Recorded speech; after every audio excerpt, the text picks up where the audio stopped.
Los cronistas dieron forma a los legendarios compañeros de Arturo para reflejar el mundo real de los caballeros de la época.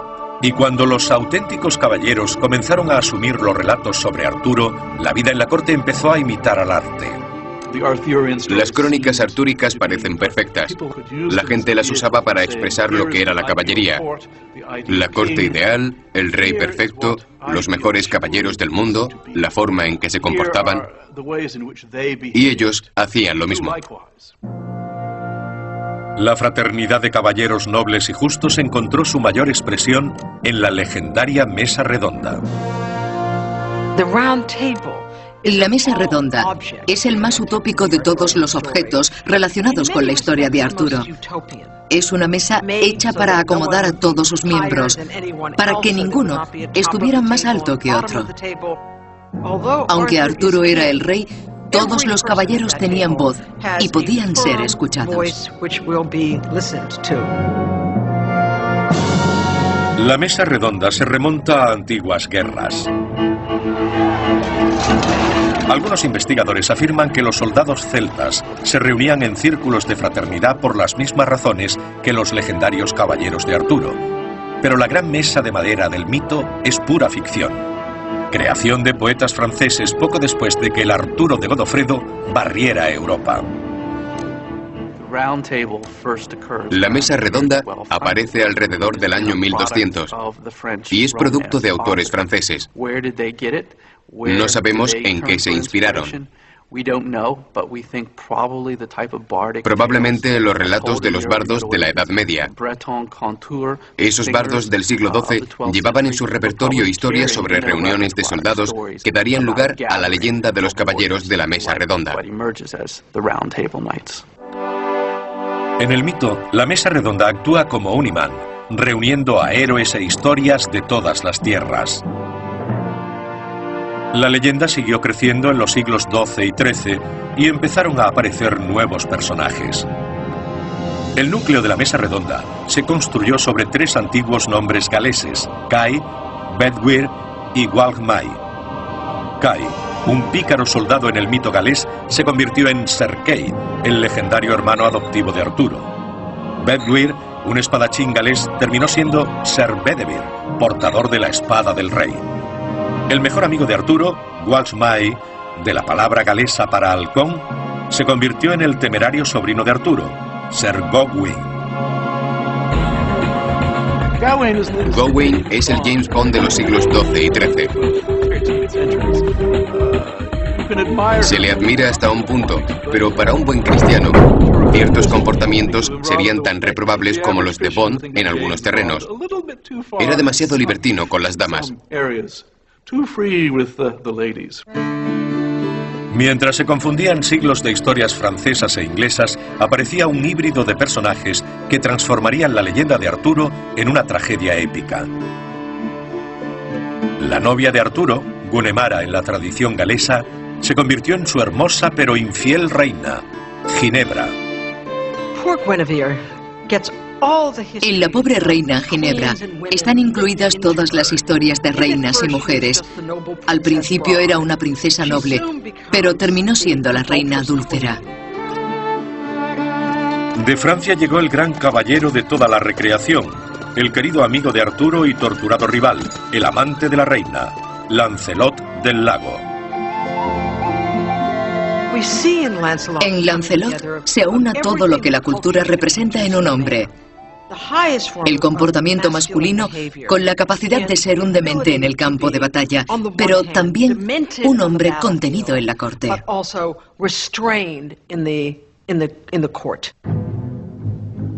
Y finalmente, Midrod o Mordred, el más complejo de los compañeros galeses de Arturo, camarada, sobrino, traidor, hijo y heredero.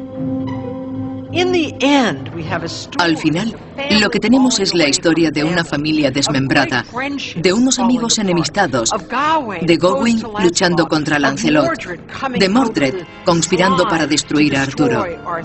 Secretos desvelados.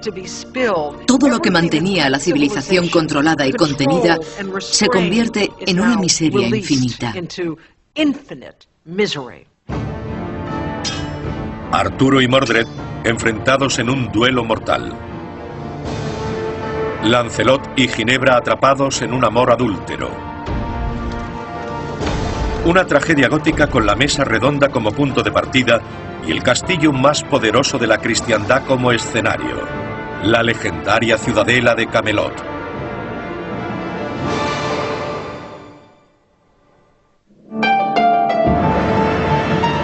En la historia clásica del rey Arturo, un amor prohibido y la envidia provocan la caída de Camelot. La esposa de Arturo, Ginebra, y su gran amor, Lancelot, son descubiertos. El hijo del rey, Mordred, maneja la traición de los amantes para socavar todo lo que Arturo ha construido. Este melodrama no tiene nada que ver con la implacable migración sajona y el conflicto étnico que condenó la era histórica de Arturo. Pero si no fuera por la tragedia de Camelot, pocos eruditos continuarían aún la búsqueda del auténtico rey Arturo. La gente siente fascinación por un trozo de historia, la Alta Edad Media, que quieren sacar a la luz. Que lo hagan, pero que no pretendan arrebatar a la historia de Arturo su extraordinaria capacidad literaria.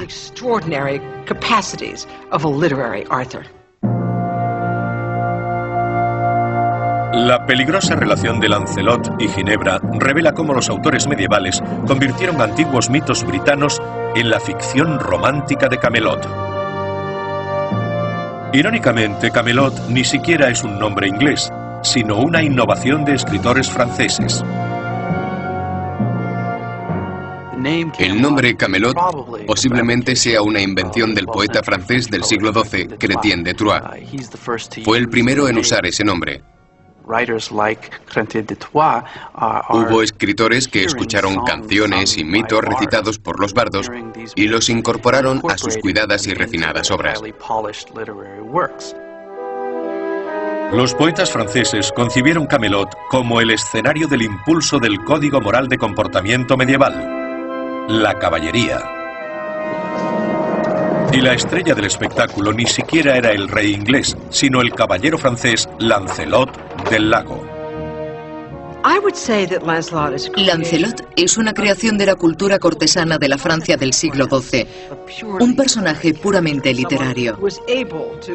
Alguien que era capaz de manejar su lanza y blandir su espada mejor que nadie. Al mismo tiempo, enamoraba a las doncellas, hacía bellos poemas y sabía cómo comportarse. Era un hombre de corte y de campo de batalla. El carácter y las hazañas de Lancelot promovían los ideales de la época. Fuerza física y valor en combate. Servicio leal al rey y a la patria. Sufrimiento y sacrificio sin esperanza alguna de provecho personal. Era un superhéroe de cómic de la era de la caballería. Incluso su trágico fracaso, el amor prohibido de Lancelot por la reina, fomenta el ideal caballeresco. Toda su relación con la reina personifica los ideales del amor cortesano. Se siente inspirado por su reina Ginebra y lleva a cabo grandes hazañas por su rey, por el reino y por la cristiandad. Pero al mismo tiempo sabe que está traicionando a su mejor amigo y a su rey, Arturo, el mejor rey del mundo, porque es el amante de su esposa. Sin embargo, este relato de amor cortesano no aparece en el texto que introdujo a Arturo en el mundo medieval, la historia de Godofredo de Monmouth. El libro de Godofredo no menciona a Camelot, ni a Lancelot. En su lugar, describe la caída de Arturo como el fruto amargo de la insaciable ambición del rey y la traición de su pariente más cercano, Mordred. La historia de Mordred siempre nos ha hablado de su extraña relación con él. A veces era su hijo, a veces su sobrino, pero siempre estaba lleno de enemistad y odio hacia Arturo.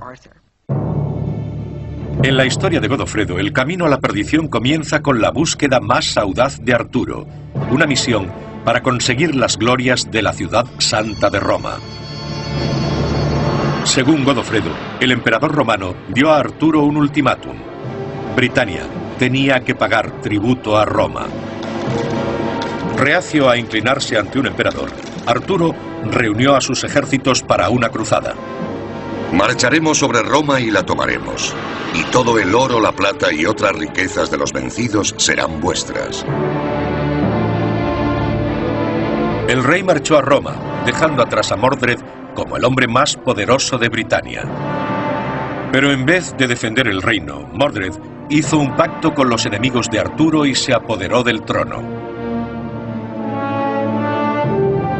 En la crónica de Godofredo, esta traición provoca que Arturo regrese de Roma y desencadene la batalla final con Mordred, el conflicto que dejaría Britania en ruinas.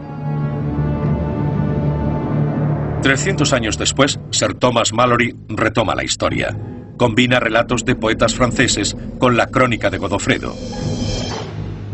Según Malory, la traición de Mordred no tuvo nada que ver con Roma, y sí con Lancelot y Camelot. En Mordred podemos ver al eterno segundón que creía merecer otro estatus. Está cerca, pero no lo suficiente. Para Mordred, la vida tiene que ver con los grupos de leales y los excluidos del entorno real. Mordred se aprovecha de eso para llevar la ruina a todo. Mejor destruido que de otro.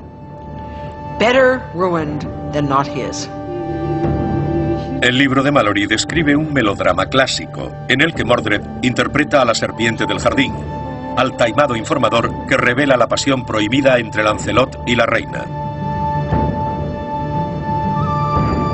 Los amantes estaban juntos.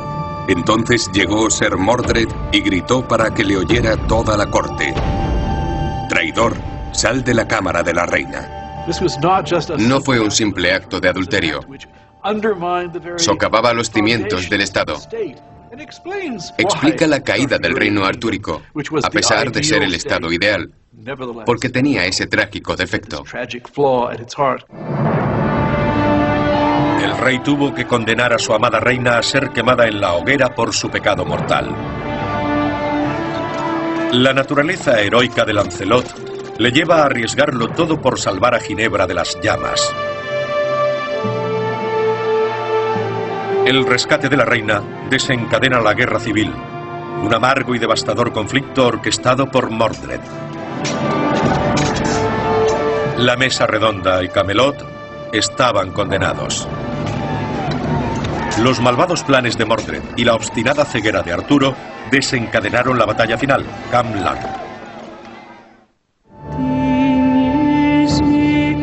En algún lugar del oeste de Britania había un campo llamado Camlan. Según la leyenda, hace 1500 años, el rey de Britania libró allí su última batalla.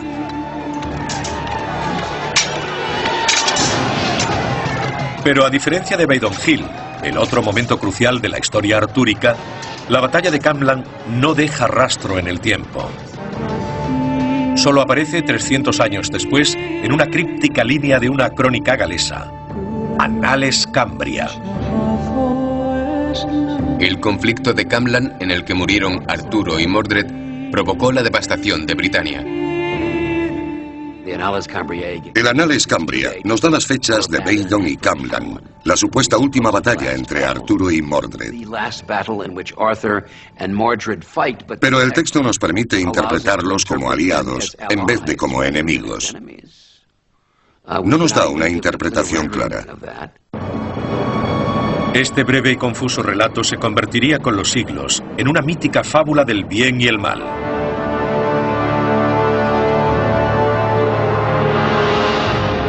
Cuando Godofredo de Monmouth escribió el relato a mediados del siglo XII, Camlan se había convertido en el apocalipsis británico.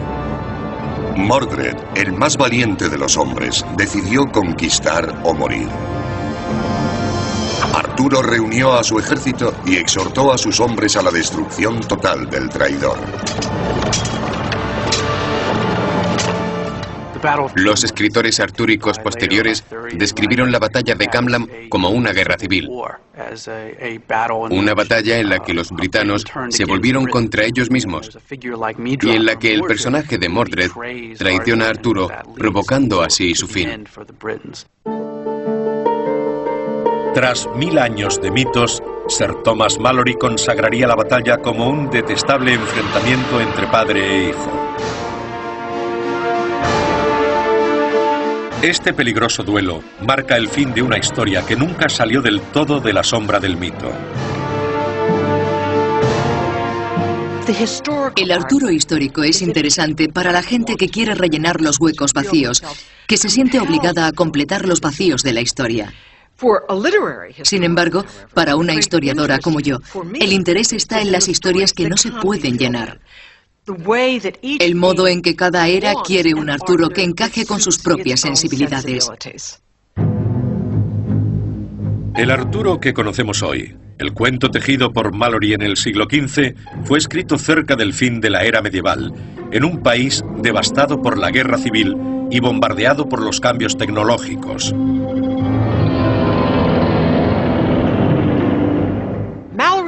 Malory escribió en una época de enormes fracturas dentro de Inglaterra, con grandes disputas de la realeza como la Guerra de las Rosas.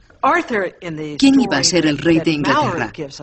El Arturo de la historia de Malory es un hombre que puede curar las heridas de un tiempo de fracturas, pero que al final es destruido por ellas. A finales del siglo XV, las casas de Lancaster y York dividieron a Gran Bretaña en la Guerra de las Rosas. Una lucha por la corona que duró 20 años. En pleno baño de sangre, Thomas Malory reunió todas las versiones del mito artúrico en un relato épico. El libro de Malory se convertiría en el epitafio de una era, una elegía para llorar la muerte de la Edad de Oro de la caballería. Las nuevas armas habían convertido la Guerra de las Rosas en una matanza de caballeros armados.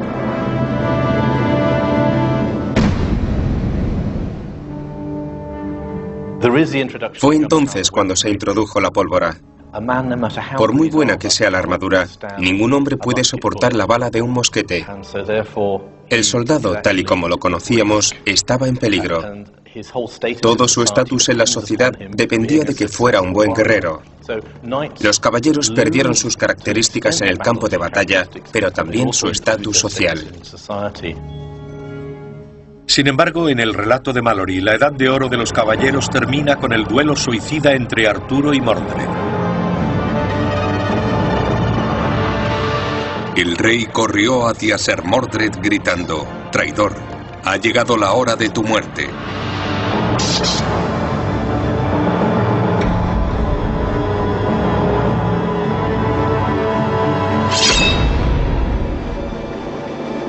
Padre e hijo, rey y heredero malgastan sus vidas y el destino de una nación en una contienda familiar.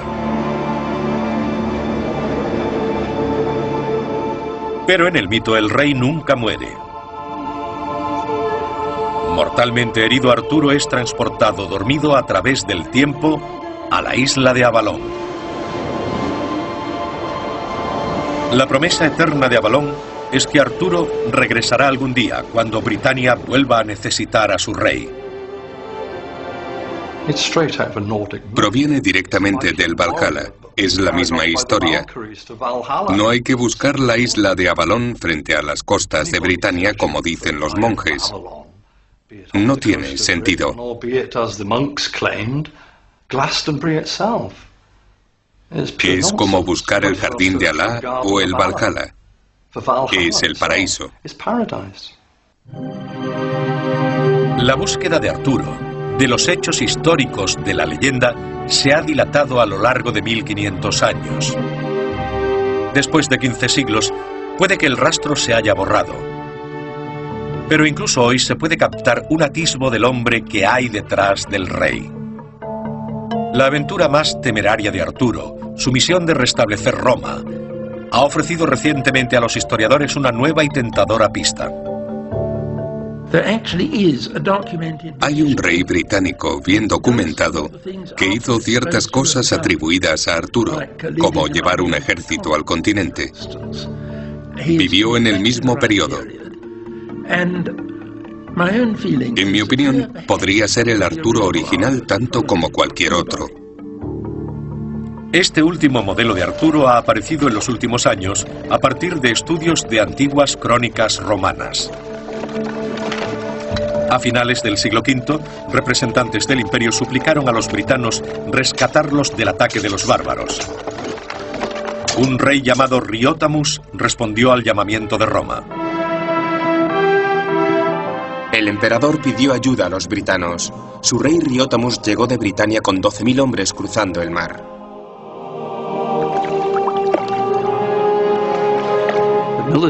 La carrera militar de Riotamus en el continente ha hecho pensar a muchos que Godofredo de Monmouth pudo usarlo como modelo para la descripción de su Arturo, que de nuevo viajaba de Britania al continente. Riotamus luchó por Roma, pero a diferencia del poderoso Arturo de Godofredo, este histórico rey de los britanos nunca regresó a su patria. Las crónicas sugieren que Riotamus murió camino de una ciudad llamada Avalon. Al final, la búsqueda siempre termina en retazos de la historia. Para historiadores modernos y medievales por igual, son las únicas pistas posibles.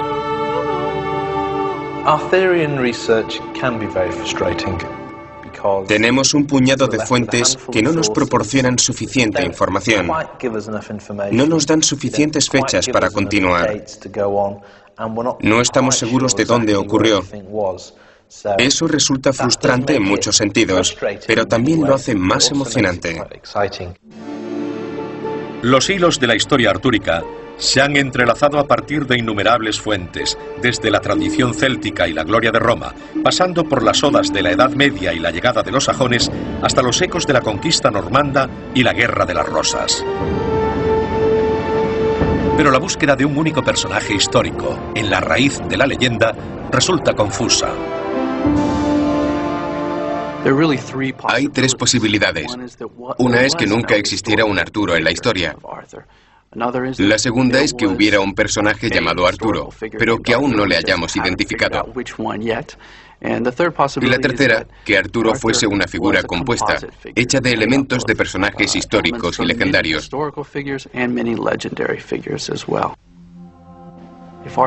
Si Arturo fue una figura compuesta, su historia provendría de los hechos de muchos personajes históricos, como Lucius Artorius Castus, el comandante romano del siglo II después de Cristo, Ambrosius Aurelianus, el líder britano del siglo V mencionado por Gildas, o Riotamus, el rey del siglo V.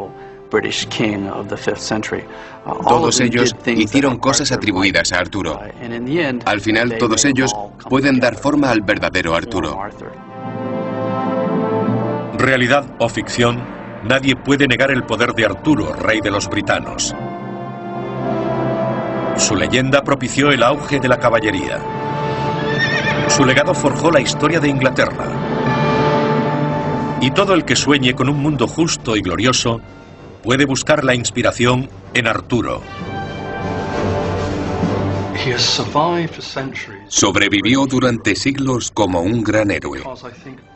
Cuando fue creado, los britanos necesitaban una figura como él. Estaban oprimidos. La migración sajona de los siglos V y VI les había expulsado de sus tierras. La leyenda del rey Arturo nació en esas circunstancias, pero la persona que conocemos hoy como un gran héroe mítico de ficción sigue siendo una invención.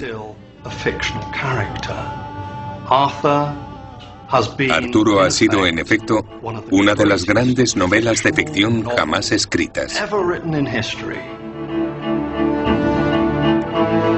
Historiadores y arqueólogos puede que busquen un verdadero Arturo, pero la leyenda ha ido mucho más allá de las gestas de un solo hombre. En la historia perdida de Britania, muchos reyes lucharon y murieron por la tierra y el poder. Solo unos cuantos serían recordados. Quizá todos ellos estén personificados en la búsqueda del rey Arturo.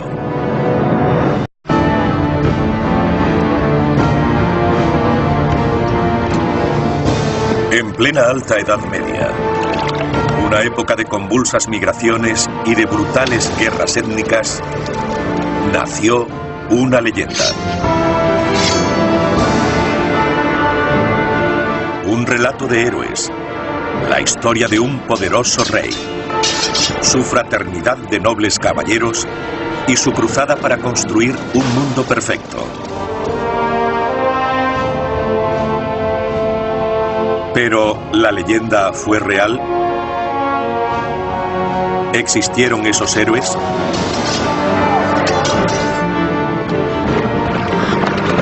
Acompáñenos a través de la historia y el mito en la búsqueda del caudillo perdido que recordamos como Rey Arturo. La leyenda del Rey Arturo.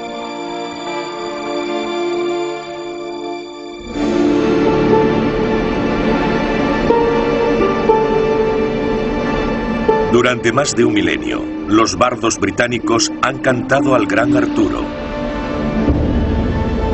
el rey guerrero que unificó Gran Bretaña y creó el maravilloso reino de Camelot.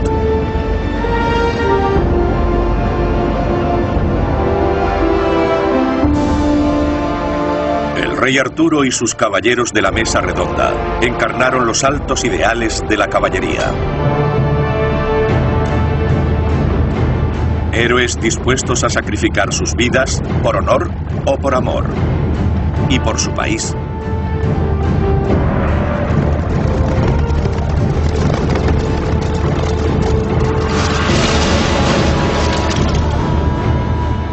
Su historia ha llegado a cada rincón del globo. Arturo es el rey ideal, el símbolo de la monarquía, el símbolo del rey que intentó hacer el bien, que con todo en contra luchó para crear una sociedad utópica, para crear Camelot en una época de violencia. Como las antiguas leyendas de Grecia o Roma, la historia de Camelot se ha ido forjando a lo largo de los siglos. En este entorno de mito, ¿existió realmente un Arturo histórico y real? Arturo es un misterio porque tiene cuestiones que nos atraen. Hay suficientes pruebas que nos hacen pensar que hubo algo de cierto. El problema es que el nombre de Arturo nunca existió. Eso no significa que no hubiera un personaje detrás de la mitología. Algo ocurrió a finales del siglo V y principios del VI. Pero ha quedado enterrado bajo el halo de la ficción romántica.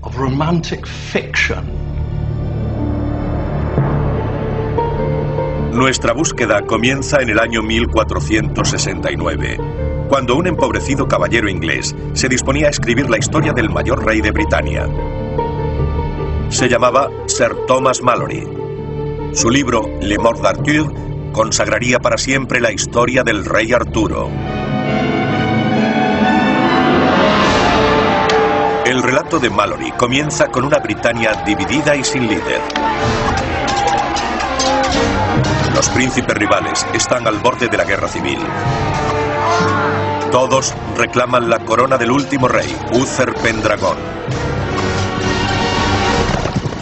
Para resolver el conflicto, los príncipes se someten a una prueba mística. Todos tendrán la oportunidad de extraer la espada del rey. Uno tras otro lo intentan, pero todos fallan. Entonces, un joven se acerca a la espada. Ninguno sabe, y él mucho menos, que es el hijo y heredero del rey. Era el rey Arturo. No conoció a su padre ni a su madre. Arturo nació del obstinado deseo de un hombre que quería a una mujer que no podía tener. Al padre de Arturo, el rey Uther, le consumía la pasión por Igraine, esposa de otro poderoso príncipe britano. Para engañar a la esposa de su rival, el rey Uther, rey y su hijo bastardo, enfrentados en un duelo a muerte.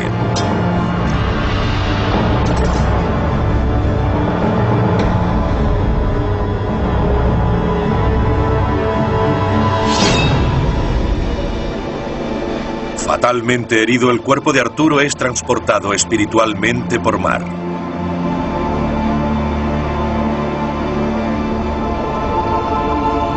Dormirá en el tiempo en la isla de Avalon, ni vivo ni muerto, hasta que Britania vuelva a necesitarle. Así termina la leyenda de Arturo, contada por Sir Thomas Malory a finales del siglo XV. El libro de Malory no es un cuento de hadas. Está basado en una historia milenaria que se remonta a la Britania del siglo V. Pero los primeros documentos sobre Arturo no le llamaban rey.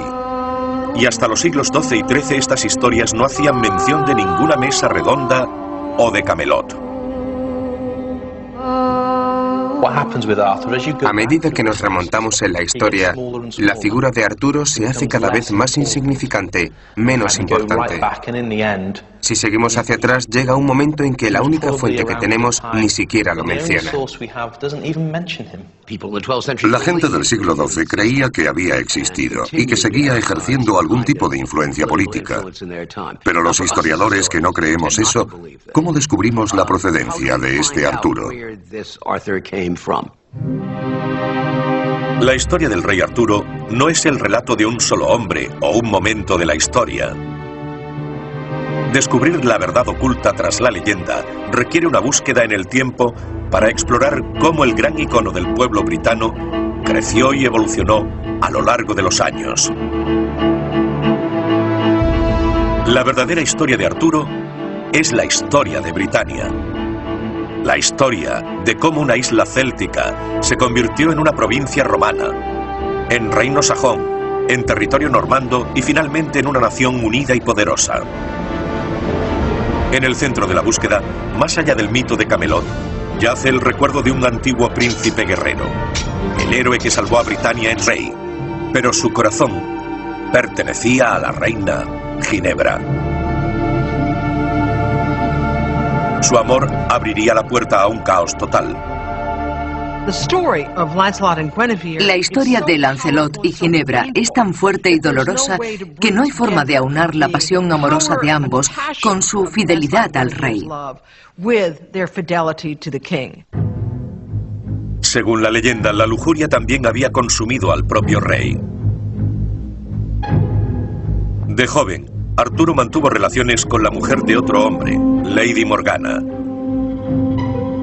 Pero su pecado superó el simple adulterio, porque Morgana era su hermanastra. De su incestuosa unión nacería un hijo, el traidor Mordred. Con el tiempo, sus malvados planes destruirían a Arturo y su reino.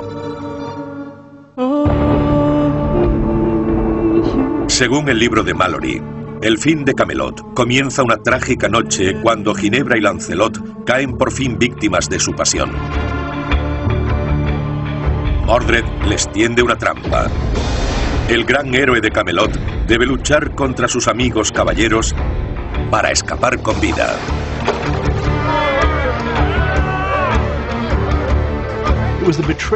Fue la traición de un caballero soberano y debía ser castigada con severidad.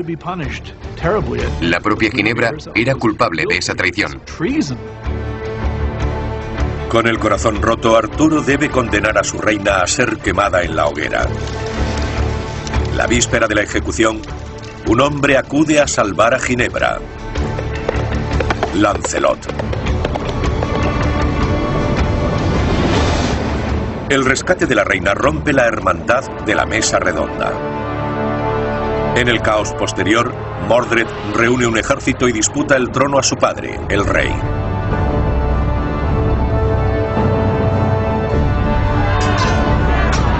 Una terrible batalla devora a los héroes de Britania. Los grandes caballeros de la mesa redonda mueren. Al final, solo quedan Arturo y Mordred. Él hizo un pacto con el mago Merlín. Merlín transformó al rey para darle el aspecto del esposo de Igraine. Uther pudo así yacer con Igraine. Su hijo, concebido en adulterio y engaño, fue entregado a Merlín.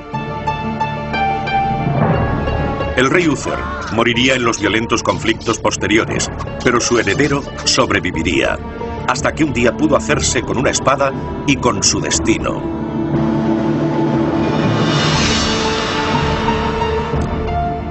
Era la espada de la realeza y probaba su derecho a ser rey, siendo capaz de sacar la espada, la insignia de la realeza, de la piedra. Y sería conocido para siempre como Rey Arturo. El libro de Malory cuenta cómo el joven rey lideró a sus leales caballeros en una victoriosa cruzada para unificar su fragmentado reino. Su corte se convirtió en una poderosa ciudadela, Camelot. Desposó a la princesa Ginebra. Y con la dote de la reina, Arturo recibió una gran mesa redonda. En la mesa redonda de Camelot, Arturo de Britania reunió a grandes héroes en un círculo de fraternidad. Sir Kay, Sir Bedivere, los hermanos Gareth y Gawain, Percival, Tristram, Galahad y sobre todo, el paradigma del caballero, Lancelot del Lago. Todos los caballeros europeos querían ir a la corte de Arturo a servir al más carismático de los reyes, el más ejemplar y admirable de los héroes. Los caballeros de la mesa redonda iluminaron el mundo con la gloria de sus gestas. Lucharon por los desvalidos. Liberaron a los oprimidos. Aplastaron a los perversos y depravados. Pero ningún caballero luchó más duro, amó con más intensidad y sufrió más que el poderoso Lancelot. Juró servir a su